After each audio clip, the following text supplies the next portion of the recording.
selaku kepala sekolah saya. Dan di sini kami ditugaskan untuk mengisi LMS tentang demokrasi kontekstual terkait dengan pengambilan keputusan berbasis nilai-nilai kebaikan sebagai pemimpin. Nah, di sini kan juga Ibu sudah guru penggerak di angkatan 3. Mungkin pengetahuan Ibu lebih dalam, makanya saya ingin sharing dan ingin bertanya kepada Ibu bagaimana nantinya pengalaman-pengalaman yang Ibu kembangkan, bagaimana pengalaman-pengalaman Ibu yang sudah terjadi. Maka saya ingin bertanya tentang pengambilan keputusan berbasis nilai kebaikan sebagai pemimpin. Nah, adapun yang ingin saya pertanyakan kepada Ibu, selama ini bagaimana Ibu dapat mengidentifikasi kasus-kasus yang merupakan dilema etika atau rujukan moral? Kalau yang sudah saya jalani selama menjadi kepala sekolah setelah saya ya, ketika guru saya mengalami ada masalah dan saya kan harus mengambil keputusan, jadi tidak memberatkan sama sekali. Jadi saya mengamati terlebih dahulu masalahnya apa, penyebabnya apa, gitu kan, dan mengapa masalah itu terjadi. Dan kita kan tidak mungkin langsung menyelesaikan masalahnya tanpa menanya kenapa bisa terjadi masalah ini, kan gitu kan. Terus saya cari informasi melalui tidak dari mereka berdua, karena kalau dari mereka berdua otomatis kan masalah itu kan mereka merasa paling benar kan. Jadi kita harus mencari informasi misalnya dari guru yang lain, teman-teman sejawat mereka, kemudian dari siswa gitu kan, yang secara faktual gitu, istilahnya dia nyata, memang istilahnya mengapa bisa terjadi kan gitu. Kemudian setelah itu saya ketemu masalahnya, lalu saya mengambil sebuah keputusan. Keputusan itu tidak keputusan saya secara sepihak dan saya tidak memilih kedua belah pihak. Saya mengambil jalan tengahnya, mana yang terbaik bagi yang keduanya. Jadi ketika ada permasalahan baik itu dilema etika maupun rujukan moral, kita harus mengetahui terlebih dahulu apa pokok permasalahannya, mengapa terjadi, dan kita tidak memihak sebelah pihak. Jadi kita harus benar-benar bisa mempertimbangkan dan tidak menyakiti salah satu dari guru yang mengalami permasalahan tersebut. Jadi seperti itu kira-kira. Jadi istilahnya kita sebagai pemimpin itu wajib bijaksana dalam menentukan sikap, mengambil keputusan, sehingga mereka tidak merasa istilahnya nanti kita bisa menimbulkan kebencian di antara mereka, dan mereka bisa menimbulkan gap-gap di sekolah ini. Istilahnya di kelompok ini bisa ada kelompoknya, ini ada kelompoknya, itu yang tidak saya ingin di sekolah. Jadi setidaknya dalam dilema etika dan rujukan moral ini kita harus berani mengambil sikap walaupun itu menyakitkan bagi salah satu. Itu ya. Nah, ada pertanyaan saya selanjutnya. Selama ini bagaimana Ibu menjalankan pengambilan keputusan di sekolah, terutama untuk kasus-kasus dilema, di mana ada dua kepentingan yang sama-sama benar dan sama-sama mengandung nilai kebajikan? Kalau kita dalam mengambil keputusan yang pihak ini kan menurut saya, selama pengalaman saya dari sekolah juga dan setelah saya pelajari dalam pendidikan guru penggerak, ketika kita mengambil sebuah keputusan, kita kan harus berdasarkan aturan yang ada. Kita harus sesuai aturan. Tidak bisa kita mengambil keputusan itu atas kebijaksanaan kita sendiri. Kita harus banyak pertimbangan. Kemudian memastikan bahwa keputusan yang kita ambil itu tidak memberatkan sebelah pihak, iya kan? Karena pasti ada segala sesuatu penyebab masalah itu terjadi. Tidak mungkin ada masalah kalau tidak ada sebab dan akibatnya. Ibaratnya itu istilahnya seperti hukum alam. Ada sebab karena ada akibat, kan? Ada akibat karena ada sebab. Jadi kita harus memang betul-betul mengambil keputusan yang tepat. Dan seperti saya bilang tadi, kita kan harus menanya ke teman sejawatnya bagaimana mereka bisa mengasihkan masukan kepada saya. Enggak, itu mutlak, karena saya ini kan besar, saya pro ke guru yang sebelah, sementara saya sama guru yang satu enggak. Jadi kan karena saya istilahnya memang nggak adil dia, saya pasti memihak kepada guru yang selalu mungkin ada sebagian guru seperti itu gitu. Tapi saya tidak, saya anggap semua itu permasalahannya harus benar-benar diselesaikan, dan kalau bisa kita rapatkan sama-sama guru, kita cari solusinya bersama-sama untuk mencapai keputusan itu. Seperti itu. Nah, terkait itu juga langkah-langkah atau prosedur seperti apa yang biasa Ibu lakukan selama ini?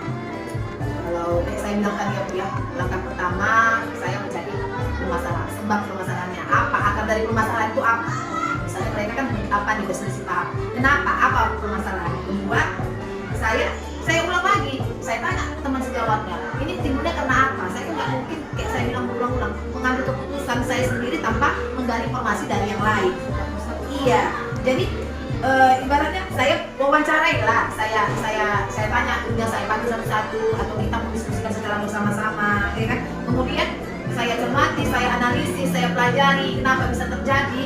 Nah, dengan saya benar-benar pelajari akar permasalahannya, baru kita bisa mengambil keputusan, baru kita memberikan keputusan yang tidak memberatkan pihak mana. Dan hal apa saja yang selama ini Ibu anggap efektif dalam pengambilan keputusan pada kasus-kasus tertentu? Ketika kita mengambil suatu keputusan itu supaya efektif, kita harus, ini kan saya termasuk muda ya, belum ada sih guru senior di sini. Jadi kita kan, dan ada juga guru muda. Jadi ketika kita mengambil sebuah keputusan, kita bosan-bosan saya bilang, saya akan terus belajar meskipun itu lebih muda dari saya, kan belum tentu saya yang tua itu lebih bijaksana gitu kan. Kita kan perlu berdiskusi dengan beberapa orang kakaknya yang senior gitu kan, tentu kita di SD ya kan, kita kan tidak ada wakasi atau apa kan, jadi kita bertanya kepada guru yang lebih tua ataupun nanti kepada pihak yang memang ada berkompeten, misalnya pengawas, bagaimana kira-kira, atau kepada koordinator wilayah, gimana keputusan yang saya ambil. Misalnya permasalahan itu nggak bisa kita selesaikan, misalnya udah kayaknya ke level ini saya nggak bisa maksimal gitu, itu harus ada campur tangan orang tua gitu. Wajib saya libatkan stakeholder yang memang ada kaitannya dengan sekolah. Dan hal-hal apa saja yang selama ini merupakan tantangan, pasti ada tantangan tersebut dalam mengambil keputusan pada kasus-kasus tertentu. Kalau tantangannya saya rasa ya, seperti saya waktu itu sejauh itu kebetulan alhamdulillah ada beberapa masalah di sekolah, tapi tidak begitu berisiko, tantangannya masih bisa saya atasi. Kemudian tantangan itu memang ada yang pro dan kontra, itu pasti ada. Tapi saya bisa menyikapinya, saya kasih gambaran kalau ini seperti ini, saya kasih gambaran kalau misalnya masalahnya agak pelit, agak susah gitu kan, jadi saya kasih gambarannya di mana supaya bisa mereka mencernanya dengan baik. Jadi ibaratnya tantangan itu memang harus kita hadapi, bukan kita hindari, agar tercapai solusi yang baik. Gitu. Nah, terkait itu pula, apakah Ibu membuat jadwal tentang penyelesaian kasus dilema ini atau langsung menyelesaikan atau bagaimana caranya? Kalau masalah jadwal itu mungkin tidak terjadwal. Bisa saja kalau masalahnya berat, mungkin kita saya selaku pimpinan di sini kan mungkin kebetulan kan nggak senantiasa di sekolah. Jadi kita mengambil waktu yang tertentu yang memang saya tidak berada di luar sekolah. Jadi itu tapi tidak terjadwal secara ini ya, secara khusus gitu. Ya istilahnya kita ngambil ketika masalah itu datang, kita selesaikan saat itu, nanti kita tentukan waktunya, tetapi dia tidak terkonsep, dia hanya istilahnya saya selesaikan dulu dan setelah saya selesai. Jadi masalah itu kita selesaikan ketika tidak mengganggu kerjaan lainnya. Baik Bu, adakah seorang faktor-faktor apa yang selama ini mempermudah atau membantu Ibu dalam mengambil keputusan dalam kasus ini? Kalau faktor yang pentingnya banyak ya, bantuan dari teman-teman ibu. Saya kan di sini ibarat kita sumbang kami dari sekolah itu. Segala sesuatu itu kita tidak bisa mengambil keputusan sendiri, dan segala sesuatu itu keberhasilan sekolah itu adalah hasil dari kerjasama. Jadi faktor-faktor itu adalah suatu tim yang solid, guru-guru yang mau bekerja sama itu merupakan salah satu faktor pendukung untuk mengambil suatu kebijakan dalam menentukan sebuah keputusan. Baik itu masalah di antara guru bisa diselesaikan secara musyawarah dan bersama-sama, tidak secara sepihak atau memberatkan sebelah pihak.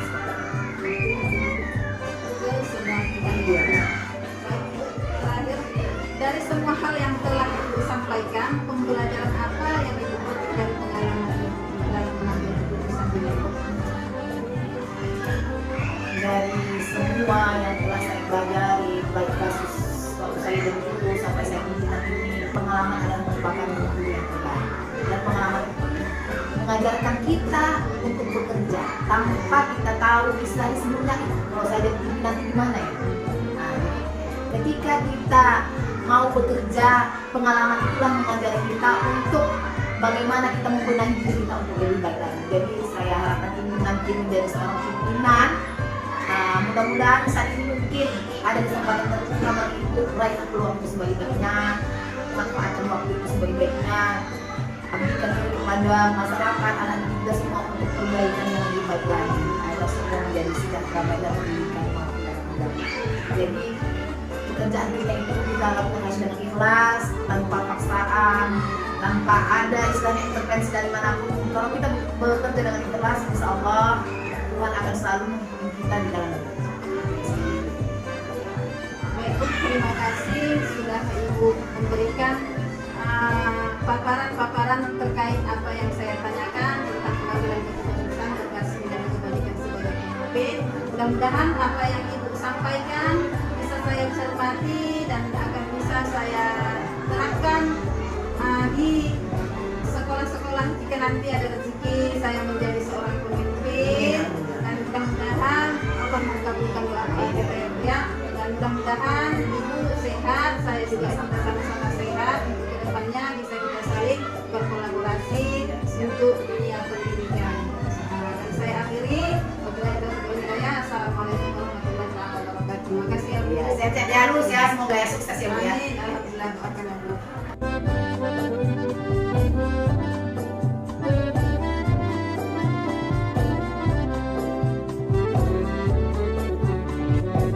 Assalamualaikum warahmatullahi wabarakatuh.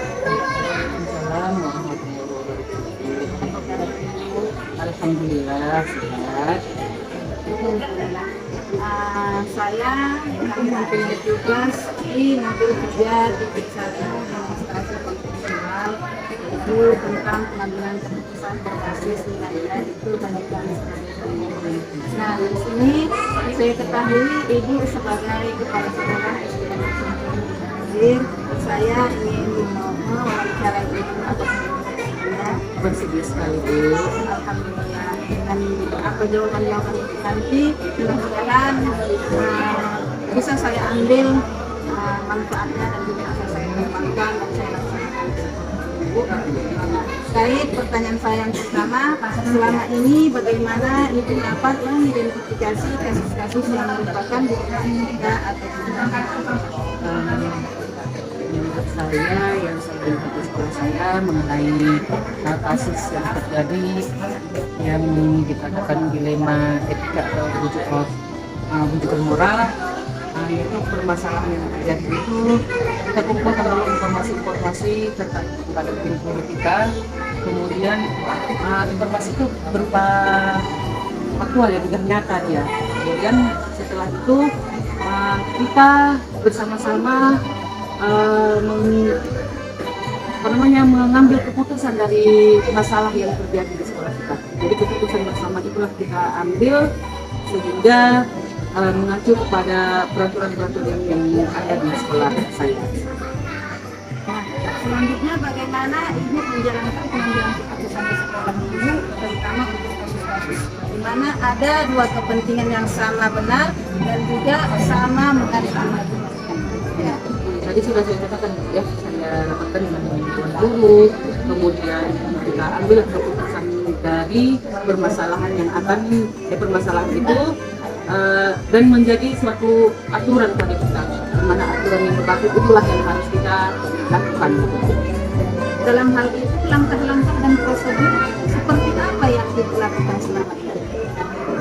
Pertama saya mencari informasi dulu tentang permasalahan atau kasus yang terjadi. Kemudian yang kedua kita panggil guru yang bersangkutan atau dalam arti kata kita sharing ya Bu ya, atau wawancara dengan guru tersebut. Kemudian kita menganalisis keputusan yang akan diambil sebelum kita bertindak lebih jauh lagi gitu Bu. Hal apa saja yang selama ini Ibu anggap efektif dalam pengambilan keputusan? Menurut saya Bu ya, pengambilan keputusan efektif itu apabila dilakukan dengan spontanitas tergantung objek permasalahan di lapangan. Kemudian saya mengobrol dengan tim manajemen sekolah, jajaran sekolah, guru-guru senior.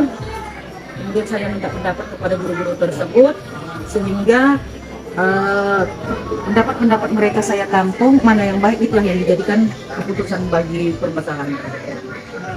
Nah, apa saja yang selama ini merupakan tantangan? Pasti ada lah tantangan yang datang. Bagaimana itu melakukan? Tantangan yang dihadapi dalam pengambilan keputusan apabila kurang bisa diterima tentu saja kita harus bisa meyakinkan orang-orang yang terlibat dalam keputusan tersebut. Jadi begini, waktu kita mengambil keputusan ada salah satu pihak yang tidak setuju dengan pendapat pada para guru-guru. Tapi kemudian itu setelah bermusyawarah bersama dan apapun hasil keputusan dan dengan suara yang terbanyak itu, ya itulah yang kita ambil sebagai keputusan yang kami dalam permasalahan tersebut. Nah, apakah Ibu memiliki sebuah tatkala ada jadwal tertentu dalam penyelesaian atau langsung penyelesaiannya atau bagaimana dikerjakan atau Ibu menjadwalkan untuk selesai? Itu tidak ada jadwalnya ya, pokoknya harus bisa diselesaikan dengan baik dan sebisa mungkin selesai tidak terlalu lama. Artinya begitu ada masalah, ya kalau masalahnya kan tidak terjadwal kan, bukan? Ketika ada masalah satu hari itu juga harus dituntaskan. Gitu. Ya. Nah, adakah seseorang atau faktor-faktor yang selama ini mempermudah atau membantu Ibu dalam mengambil keputusan dalam faktor yang memudahkan saya adalah kolaborasi dengan para dewan ya, dan juga guru-guru senior di sekolah saya. Itu faktor yang mendukung dalam kegiatan tersebut. Dari semua hal yang telah Ibu sampaikan, pembelajaran apa yang dapat Ibu mulai dari pengalaman Ibu ambil dalam keputusan pilihan kita? Yang bisa kita ambil, kita belajar dari berbagai pengalaman Ibu bahwa setiap kasus yang ada di lapangan itu harus kita jadikan sebagai pengalaman kita, karena pengalaman adalah guru terbaik. Mudah-mudahan dengan adanya wawancara kita ini bermanfaat bagi saya dan juga saya bisa mengambil dan mencerna apa yang sudah Ibu bicarakan bersama saya. Mudah-mudahan bisa saya laksanakan dan bisa saya terapkan di sekolah kami ya. Dan mudah-mudahan Ibu sehat, saya juga sehat. Di kemudian hari kita akan kembali dan kita akan berkolaborasi di kehidupan ya. Saya mohon karena Ibu kan dari guru penggerak angkatan 3, jadi ilmu dan wawasan Ibu itu sudah lebih luas daripada saya, sementara saya masih calon guru penggerak. Terima kasih ya Bu. Assalamualaikum. Sukses ya Bu ya. Warahmatullahi wabarakatuh. Waalaikumsalam warahmatullahi wabarakatuh.